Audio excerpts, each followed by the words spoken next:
Here's some of the swag or novelties that I picked up on a brief trip to the east coast of America, principally Boston, New York.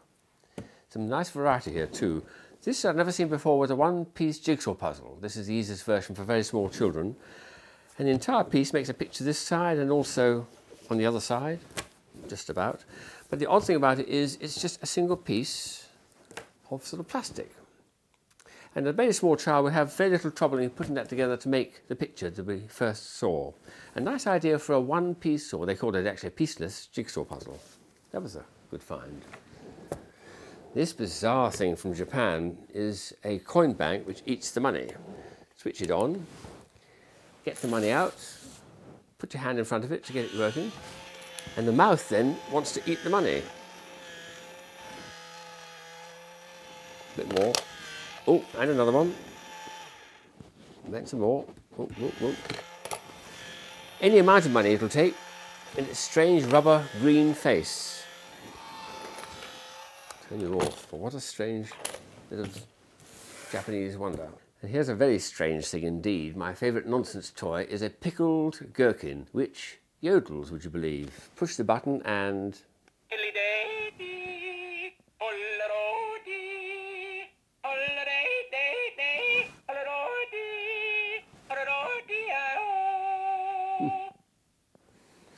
Well, now we've seen everything. A yodeling pickled gherkin.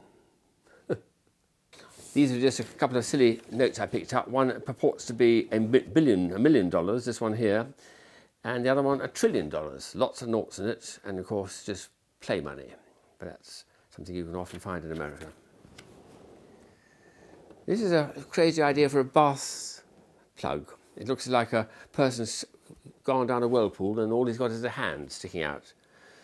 So that then sits in the bath plug and stops the water going down, and you pick it up when you want to empty the bath. Quite a nice idea, very intelligent. These cute little things could be either key fobs or zipper pulls, probably key fobs in this case. They're all battery operated and with LEDs. This one is a cow which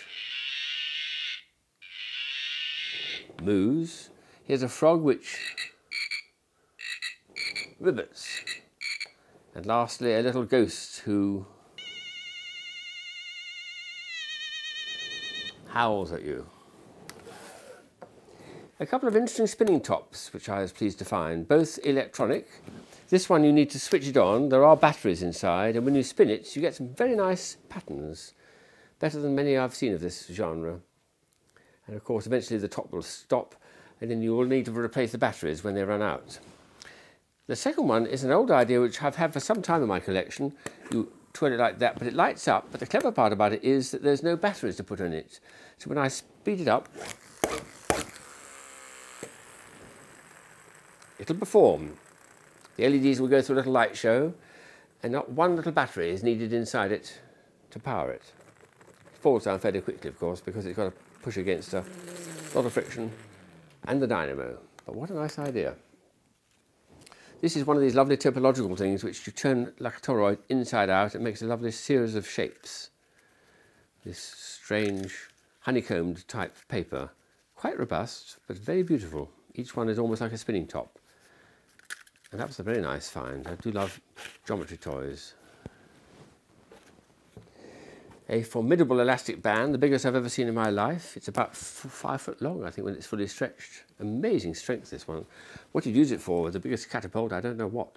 I was just amazed to buy it. I suppose I could skip with it, probably. I'll try skipping. And another one which stretches a long way, too, called Hyperstretch.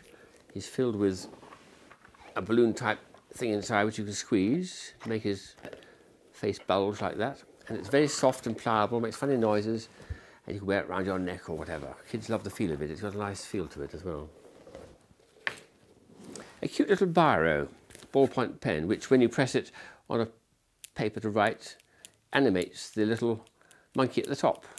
A very simple little mechanism, but it works well, I think. And this one is a nice addition of two things, because on the one hand it's a fly's eye, so I know to hold it up to my eye like this and I can see multiple images. And that's been out for some time now, the fly's eye.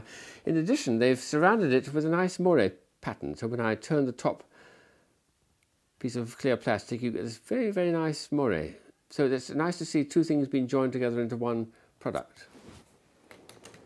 And the last item are these little men, which makes like a little ball, but actually they're little magnetic arms and legs with little neodymium magnets on the end of each of them. And they make a charming little plaything for making shapes and patterns. And the one I particularly liked was the ball, but you can make all sorts of fun and games with the thing. So that was a good little visit to the East Coast. It's only a fraction of what I bought, but it's the most interesting to show. I hope to go there again soon, very, very soon.